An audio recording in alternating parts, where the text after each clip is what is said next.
Shalom Adonai! Estamos iniciando mais uma aula, hoje para o Ricardo, lá na Inglaterra, em Londres. Uma aula dentro da didática e da pedagogia cristã, com a proposta sempre de dar esse viés, né, nessas duas disciplinas, esse viés didático-pedagógico para quem atua no ensino, não só na igreja, no culto de ensino, ou numa palestra, ou num seminário, numa conferência, mas também na escola bíblica dominical, não é? Como a principal agência e instituição de ensino, vamos dizer assim, sequencial, cronológico, sistemático que nós temos e periódico que nós temos dentro das igrejas, não é? Então, nós temos que ter algumas propostas e alguns sentimentos a realizar e a perceber quando tratamos da didática, certo? E tratamos da pedagogia cristã. Primeiro que nós temos que aqui pensar e refletir é que quando nós estamos trabalhando em uma comunicação de um ensino, em uma transmissão de um ensino, em uma interação pedagógica, e estamos realizando essa aula com a proposta justamente de incutir e inserir no aluno não só o saber notório de um assunto ou conhecimento específico, mas também causar nele reações, causar nele impactos que venha poder principalmente acrescentar e principalmente vislumbrar a importância que é para a sua vida e que trouxe para a sua vida o ensino recebido, o conteúdo que foi lhe ensinado. Mas para que esse trabalho pedagógico que o professor está fazendo de transmitir o ensino surta um resultado, é preciso seguir as metodologias, é preciso se adequar às novas metodologias e alguns aspectos pertinentes ao ser humano, no seu âmbito não só cognitivo, mas no seu âmbito psicológico, social, né? Para que você possa compreender o ser humano no todo, a fim de alcançar e conseguir com isso desenvolver um ensino ainda mais amplo, ainda mais eficaz e ainda mais pertinente. Nós vemos hoje, por exemplo, que algumas deficiências que eu aponto aqui na área pedagógica didática dentro das igrejas. Quando é um ensino sistemático, que ele é desenvolvido em um culto específico de ensino, nós vemos que não existe aquela metodologia de ensinar, de transmitir o ensino para o público, de forma que o público venha assimilar como um conteúdo que está sendo ensinado. Ensino não usa-se o método de pregação, de uma oratória para a pregação. Ensino também não se usa muita movimentação corporal. Ensino ele é processual de uma forma mais formal, metodológica, interativa, aonde hoje nós temos recursos tecnológicos, como temos slides, como temos ali as telas para a transmissão, não é, dos slides, temos as próprias LCDs, né, os painéis de LCDs instalados em algumas igrejas, temos todas as infraestruturas, temos o tablet para o professor, o notebook, enfim, toda uma estrutura que possibilita ele preparar o ensino, levar ele processado, pronto, dentro do seu instrumento tecnológico, seja ele um tablet, seja ele um notebook, seja ele um outro aparelho, tá? Um iPad, que ele vai poder ali no púlpito, ali na plataforma, disponibilizar desse recurso metodológico e didático para poder processar um ensino mais sequencial, mais atrativo, mais convincente, mais interativo, que vai causar um resultado de conhecimento, de produtividade muito maior.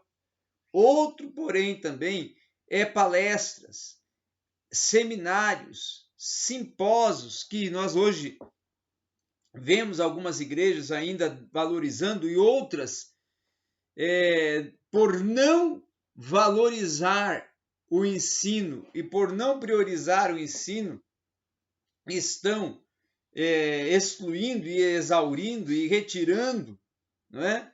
Todo o contexto didático-pedagógico do ensino das suas igrejas, e aí não desenvolve mais seminários, simpósios, colóquios, não é? E com palestras específicas em uma área, e com isso vão ficando só na base do movimento, né?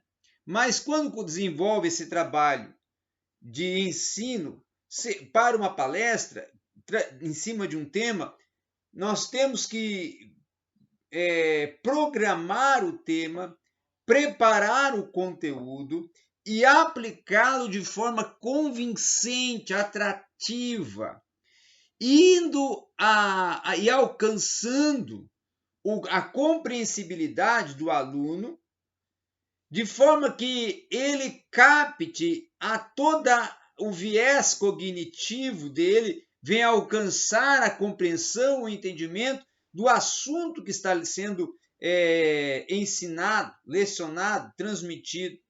Seja ele um simpósio, seja ele uma conferência, seja ele num próprio colóquio, onde ocorre um debate, ocorre um embate sobre um tema, não é? Aonde é apresentado vários pressupostos sobre um tema, aonde fazemos ali um apanhado de várias percepções, perspectivas específicas sobre um tema, e com isso vai acrescentando a condição de ampliação de um tema dentro da mentalidade e do desenvolvimento do conhecimento de um assunto específico dentro da mentalidade e do contexto didático, pedagógico de uma igreja.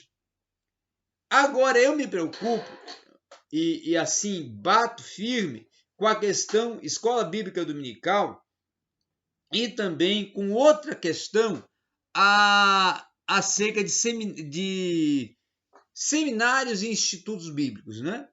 Quando nós trabalhamos com escola bíblica dominical, algumas questões têm que ser pensadas. Classes adequadas, com toda a disponibilidade interativa, tecnológica, de materiais pedagógicos e didáticos que vão alcançar o aluno para poder processar o ensino ainda mais atrativo.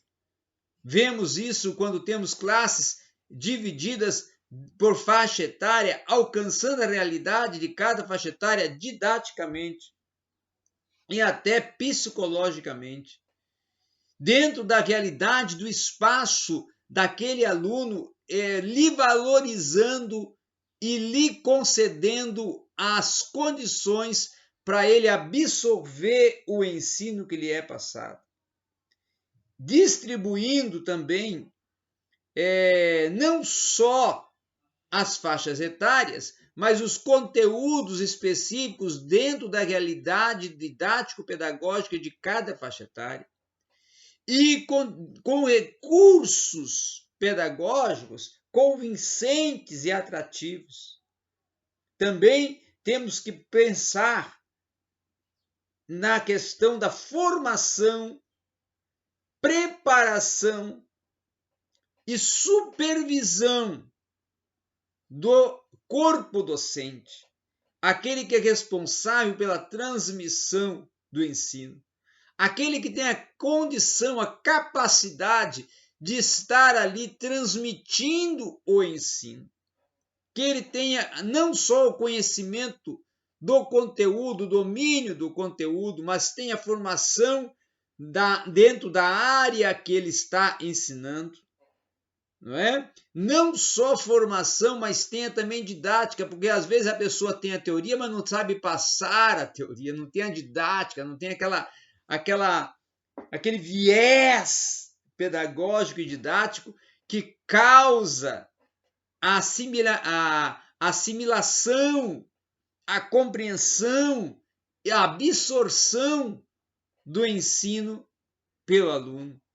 Outra questão muito interessante é nós pensarmos que tem que ocorrer uma supervisão de uma coordenação pedagógica constante para ver como que esse professor está procedendo o ensino, para estar acompanhando a interação professor-aluno, aluno-professor.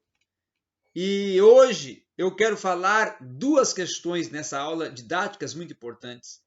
Primeiro, nós entramos um pouquinho na teoria de Jean Piaget, que é a teoria construtivista, e compreendermos a importância da teoria construtivista dentro de uma perspectiva didático-pedagógica. E como esse recurso acrescenta didaticamente para um professor. E depois entrarmos para compreendermos um pouco sobre a questão interação professor-aluno, aluno-professor. Tá? Então vamos ver aqui primeiro a questão de Jean Piaget. As consequências pedagógicas que a teoria de Jean Piaget implantou e concebeu a didática, ela tem um grande resultado propulsor também na transmissão didático-pedagógica cristã. Por quê? Porque ela propõe algumas etapas que nós pensamos e vamos perceber que elas alcançam todas as realidades e todos os segmentos. O primeiro ponto de vista, ou primeira imediatez didática que propõe Piaget é que devemos respeitar, tá, as características de cada etapa do desenvolvimento, considerando os interesses de cada fase, estimulando essa atividade funcional. Então é isso que eu já tinha até falado. Respeitar a faixa etária, compreender a realidade daquela faixa etária, compreender os interesses motivacionais daquela faixa etária, compreender os sentidos aplicativos, interativos e cognitivos daquela faixa etária, a fim de que o meu ensino agrade, que o meu ensino empolgue, que o meu ensino atraia o interesse do aluno, que absorva o aluno o meu conteúdo de uma forma que o aluno está entrando dentro do conteúdo de uma forma natural. Por quê? Porque o aluno se interessou pelo processo didático que eu estou desenvolvendo.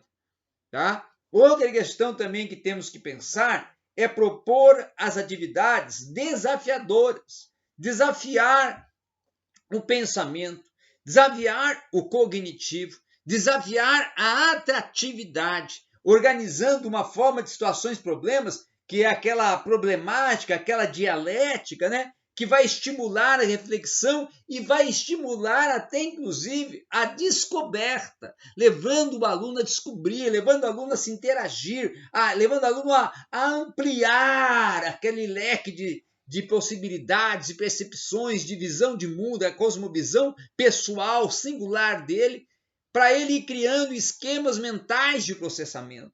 Tá? Atividades que vão proporcionar uma percepção e uma interação e uma hipótese de ampliação ainda muito mais, vamos assim, qualificada e fomentadora. Tá? Outra questão também que nós temos que ver, que propõe Piaget, que devemos utilizar métodos ativos, adequados, de ensino-aprendizagem, de forma a ativar esquemas mentais, estimulando o quê? Estimulando o pensamento, ampliando as estruturas cognitivas, e os métodos ativos devem ser aqueles que dão especial relevo, que dão especial atrativo, dão especial chamativo a quê? A pesquisa.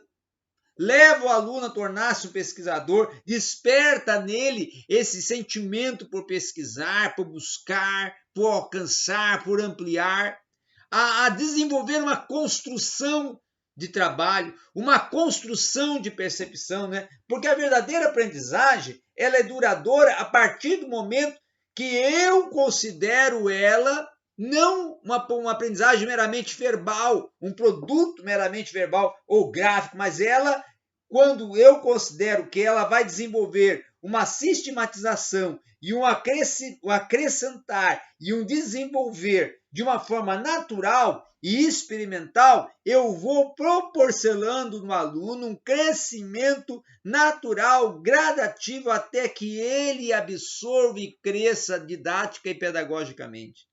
Outra questão também que eu acho interessante, que propõe Piaget, é que a sala de aula tem que ter materiais atrativos e variados, que o aluno possa sentir, que o aluno possa tocar, que ele possa manipular. Por isso a importância hoje de classes infantis, de classes de adolescentes e classe até de vamos dizer assim, de jovens em alguns aspectos, ter essa interação didática, de materiais que causam maior atratividade, que causam maior percepção, até no sentido de toque, no sentido de contato, no sentido, sabe, de um envolvimento, até em gestos, em olhares, que vão causar esse impacto no aluno, que vão trazer o aluno para você e você para o aluno. Hoje nós trabalhamos, por exemplo, dentro de um aspecto de pandemia e até dentro de um aspecto da realidade didático-pedagógica que nós vivemos na atualidade, com o ensino IAD, através de aulas por plataforma, não é? Aquelas aulas que nós processamos através de videoaulas. Então, essas aulas que nós trabalhamos e processamos através de videoaulas devem ser aulas atrativas, aulas que alcance o aluno de uma forma muito mais abrangente, muito mais contundente, não é? Com a proposta dessa interação do professor com a câmera, que ele consiga, lá no outro lado, fazer com que o aluno lhe compreenda, lhe assimile, tenha aquela atratividade para preencher o tempo do aluno lá através de uma aula por vídeo, conferência ou uma aula gravada, né? Ou uma aula remota, ela venha ter essa atratividade e esse viés didático de trazer o aluno para você, tá? Então tem que prover uma sala de aula e um ambiente atrativo. Outra questão que propõe muito importante também Piaget é proporcionar aos alunos situações nas quais têm possibilidade de manipular, certo? E de conduzir o espaço pedagógico também com ideias que partem a partir dele, que vão lhe conceber um maior vislumbrar de assimilamento, de apercepção e de absorvimento do conteúdo que está lhe sendo repassado. Tá? Outra questão também muito importante é a interação social, é a linguagem, né? A comunicação processual da linguagem, sendo uma linguagem que alcance o aluno, né? A interação verbal, proporcionar no aluno debate, embates, conversas, despertando nesse aluno essa interação verbal, despertando nesse aluno essa interação professor-aluno, aluno-professor, proporcionando o debate, proporcionando o embate, proporcionando a dialética, o diálogo, a dialogicidade, né? Indo pela proposta até de Martin Buber, eu, tudo eu, onde vamos construindo ideias, vamos construindo percepções de mundo, vamos ampliando uma cosmovisão, vamos nos tornando uma classe mais comunicativa, participativa, não é? Outro também sentido muito importante para isso é quando nós empreendemos a questão do clima laissez-faire. Laissez-faire quer dizer o quê? É a proporcionalidade de atividades desafiadoras que vão processar e acompanhar a construção de conhecimento do aluno, com pesquisas, com práticas de campo, com atuações, intervenções sociais, em que ele vai desenvolvendo, que ele vai construindo, que ele vai buscando um leque ultradimensional do saber e do conhecer. Então, o aluno tem que trabalhar, prestar atenção, prestar a compreensão, alcançar um feedback total e sequencial da própria sala. O professor tem que sentir e perceber que o aluno está agradando-se, certo? Do seu ensino, está vendo essa interação, essa construção de conhecimento de uma forma interativa, dialógica, aonde o aluno, professor, aluno estão crescendo juntos, estão administrando juntos, estão aferindo e analisando e construindo saber de uma forma ultra e multidimensional, aonde sai do espaço metafísico e rompe as fronteiras do saber, não é? É essa impulsão que o professor tem que conceder e proporcionar dentro da esfera do aluno. Então, o aluno tem que ir por caminhos proporcionados pelo professor de crescimento. O professor tem que dar essa oportunidade de interação, tem que dar essa oportunidade de comunicação. Não pode deixar o aluno sem uma resposta, provocar naquele aluno tímido, naquele aluno retraído, uma participação, uma comunicação, uma aferição, para que ele possa vir a ter esse contato aluno com professor, professor-aluno, que essa interação tem que ser uma interação, além de participativa, processual, gradativa, compreendendo as limitações do outro, compreendendo as questões sentimentais do outro, aquelas aferições que o outro tem de algumas debilidades, alguns sentimentos, algumas sequências de algumas realidades específicas da sua psique, para que haja um preenchimento espacial a fim de que esse aluno, professor, professor-aluno cresça nessa interação, cresça nesse diálogo, cresça nessa vinculação de participação e comunicação.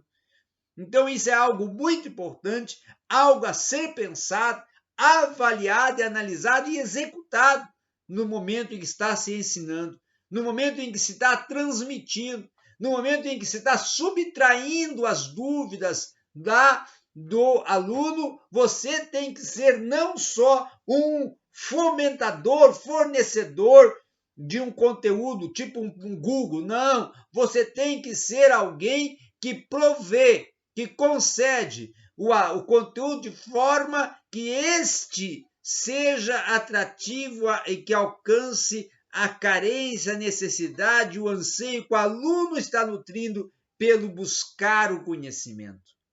Essa tem que ser o sentimento e a principal ênfase da interação professor-aluno, aluno-professor. Era isso que tínhamos para hoje na nossa aula Didática e Pedagogia Cristã.